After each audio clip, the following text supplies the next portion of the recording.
Bonne journée. Si vous vous demandez s'il vaut la peine d'acheter la Hyundai i30 de première génération et quels problèmes vous pourriez rencontrer lors de son fonctionnement, alors vous êtes au bon endroit.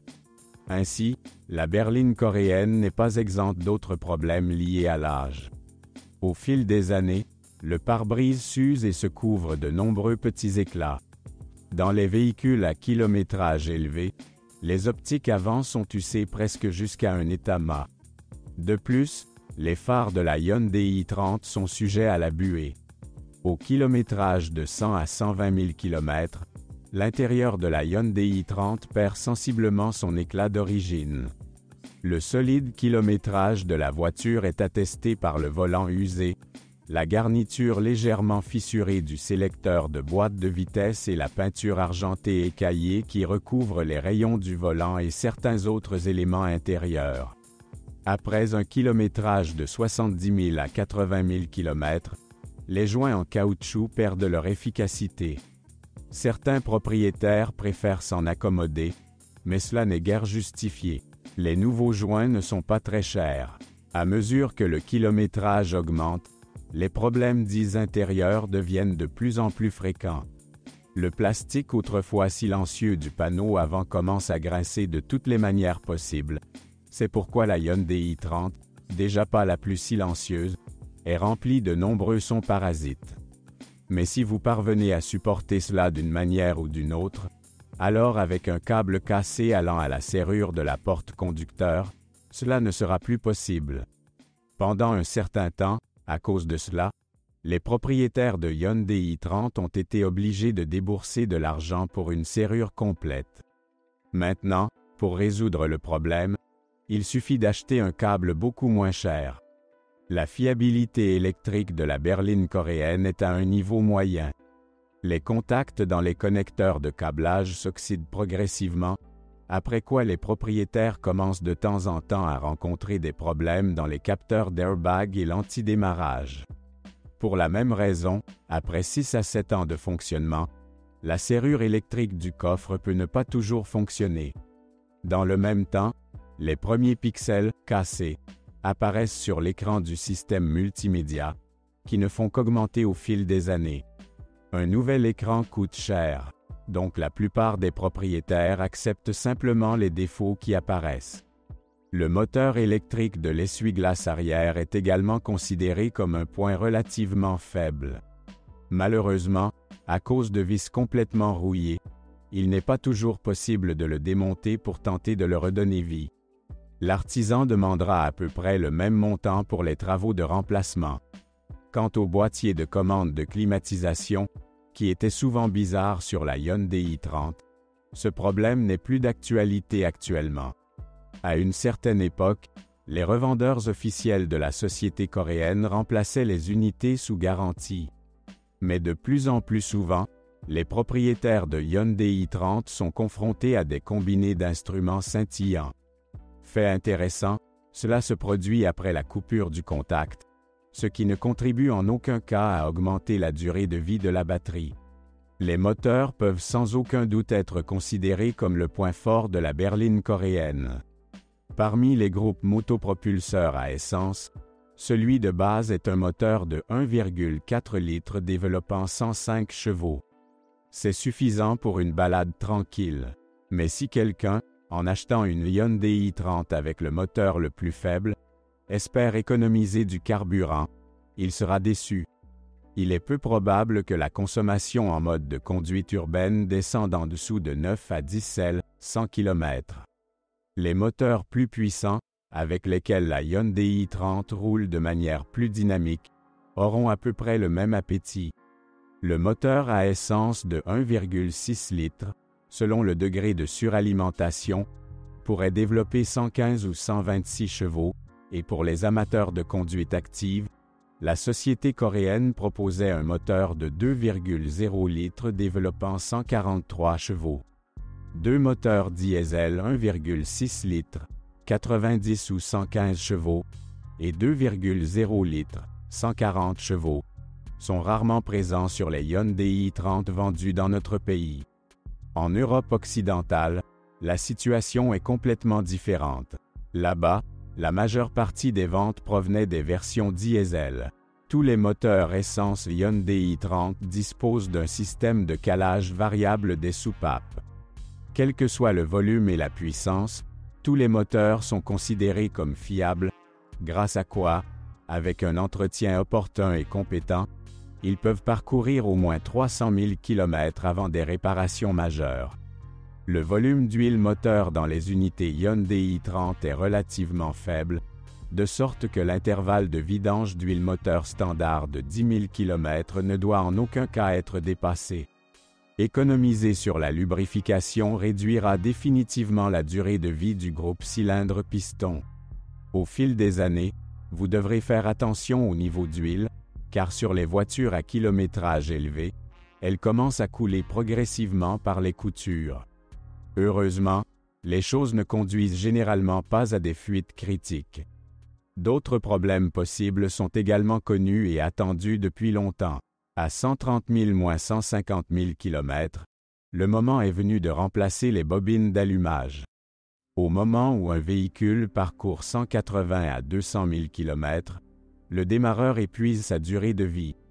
Vous ne devriez pas avoir peur des problèmes liés au démarrage d'un moteur chaud.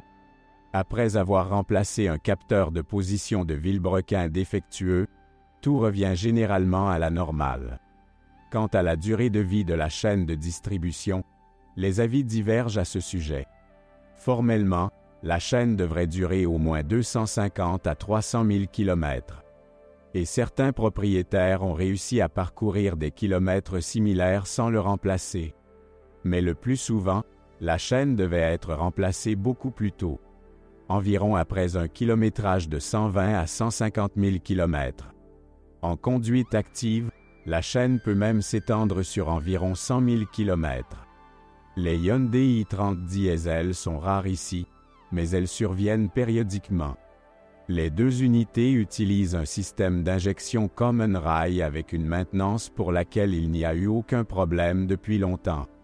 Si vous privilégiez la dynamique, privilégiez la version dotée d'un moteur 2.0 CRDI de 140 chevaux. Dans de nombreux modes de conduite, il semble encore plus intéressant que la version essence de 143 chevaux. Mais il convient de rappeler que le volant bimasse d'un moteur diesel de 2 litres est considéré comme un point faible. De plus, vous devez vous préparer à une panne prématurée du turbocompresseur. Pour ceux qui prônent l'économie, mieux vaut choisir la Hyundai i30 avec un moteur diesel de 1,6 litres. Cette version ne dispose pas de volant moteur bimasse, ce qui facilite le remplacement de l'embrayage. Comme sur les moteurs à essence, la chaîne de distribution des moteurs diesel s'étend sur un kilométrage de 150 000 km. Selon le type de moteur, la Hyundai i30 pourrait être équipée d'une transmission manuelle à 5 ou 6 vitesses. Une transmission automatique à 4 vitesses était également disponible pour la berline coréenne. Ce dernier a une conception très simple, on ne peut donc pas compter sur des changements de vitesse rapides, une conduite dynamique et une faible consommation de carburant. Le revers de la médaille est qu'avec un entretien approprié et opportun, il est peu probable qu'une transmission automatique cause de graves problèmes. Il n'y a pas de plainte sérieuse concernant la mécanique. Certains propriétaires de Hyundai i30 lui reprochent des changements de vitesse pas très précis, mais pour une voiture d'occasion bon marché, c'est pardonnable. De plus, redonner au boîtier son ancienne clarté de commutation coûtera très peu. Vous n'avez pas besoin de démonter ou de démonter la boîte pour cela. La durée de vie d'un embrayage dans une transmission manuelle est de 150 à 200 000 km, selon la puissance du moteur et le style de conduite. La suspension avant de la berline coréenne utilise le design McPherson, typique des voitures de cette classe. À l'arrière se trouve une suspension multibras. Les réglages de suspension peuvent sembler trop sévères à beaucoup pour nos routes, mais de nombreux propriétaires ont déjà résolu ce problème en choisissant des amortisseurs non d'origine. Structurellement, la suspension arrière est plus complexe, c'est donc celle-ci qui nécessitera plus d'attention. Par exemple, Les blocs silencieux de triangle arrière flottant résistent rarement à plus de 50 000 km. Les tiges de camber durent un peu plus longtemps, de 50 à 60 000 km. Quant aux amortisseurs arrière standard, ils abandonnaient souvent après un kilométrage de 40 000 km. Considérant que toutes les Hyundai i30 de première génération ont parcouru ce kilométrage, des analogues non originaux ont longtemps été installés à la place des amortisseurs standards. Il n'est pas nécessaire de parler de leurs ressources. Beaucoup dépendra à la fois de la qualité de la pièce elle-même et de la qualité des routes. Les consommables restants dans la suspension arrière durent de 100 à 150 000 km. La suspension avant est généralement considérée comme plus fiable, mais il existe également suffisamment de pièces qui doivent être remplacées tous les 50 000 à 70 000 km. Les bagues stabilisatrices sont vendues entre 60 000 et 80 000 km. Les jambes de force stabilisatrices doivent généralement être changées après un kilométrage de 40 000 à 50 000 km. La ressource des blocs silencieux est de 80 à 110 000 km. Fait intéressant, l'usure des blocs silencieux est clairement indiquée par les petits mouvements de la voiture qui se produisent lors du freinage. Les rotules peuvent durer jusqu'à 120 000 km. S'ils sont utilisés avec précaution, les roulements de roues ne devront être remplacés qu'après 130 à 140 000 km. Au cours des premières années de production de la Hyundai i30, de nombreux propriétaires ont été confrontés à des bruits de cliquetis provenant de la direction avec un kilométrage très court. Et c'est plutôt une bonne chose, puisque dans de nombreux cas, les revendeurs de la société coréenne ont modifié le mécanisme dans le cadre de réparations sous garantie. Cependant, le diagnostic de la direction assistée électrique et du mécanisme de direction dans son ensemble lors de l'achat d'une Hyundai i30 d'occasion doit être effectué avec un soin particulier.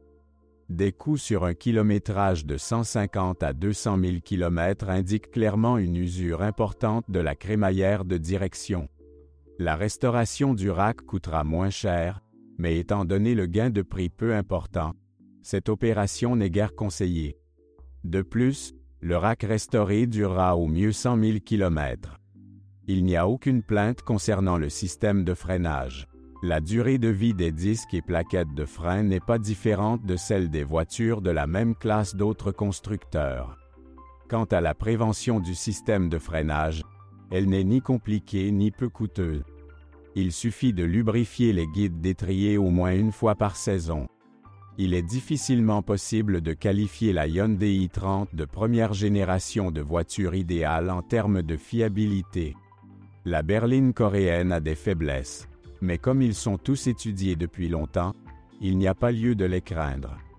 De plus, les propriétaires prudents ont déjà éliminé de manière préventive de nombreux problèmes possibles, après quoi leur exploitation a été réduite à un entretien programmé.